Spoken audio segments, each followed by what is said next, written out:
After years hunting him, Indonesia is finally rid of its most wanted man. Noordin Mohammed Top was placed on a flight from Jakarta back to his native Malaysia. He's due to be buried at his home village in the southern state of Johor. Top was killed in a raid on his safe house in Solo, in central Java, last month. He'd headed a splinter network of Jemaah Islamiyah and was believed to have been responsible for plotting the 2002 Bali bombings, which killed 202 people, as well as a string of subsequent attacks across Indonesia, culminating in July's double suicide bombings of the Marriott and Ritz-Carlton hotels in the capital, Jakarta. So, with Top dead, what next for the movement he headed? I think there's several possibilities. One is that there would be a lull of any kind of operations while the network regroups. A second is that some of the people who were his lieutenants will try to form their own cells and operate independently. Just this week, Indonesian police said they'd recovered laptops from the raid in which Top was killed. They said they contained preparations for July's Jakarta bombings and plans for a string of monthly attacks to follow.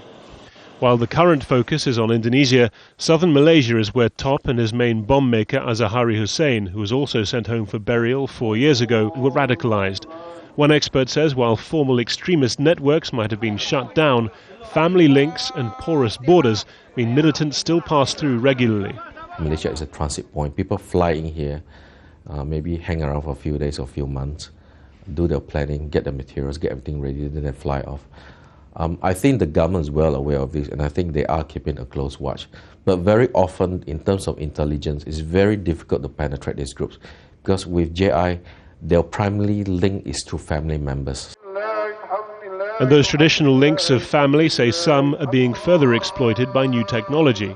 If you have networks of already tight kinship, tight physical kinship in a country, through extended family members, through marriage, and you multiply that by the factor of the internet, so you have even greater networks all over the world that you can reach out to for funding, for support, for propaganda, for recruitment. So it's a huge problem.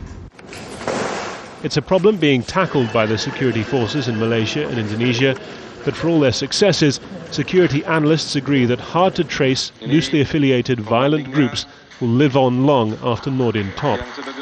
Harry Fawcett, Al Jazeera.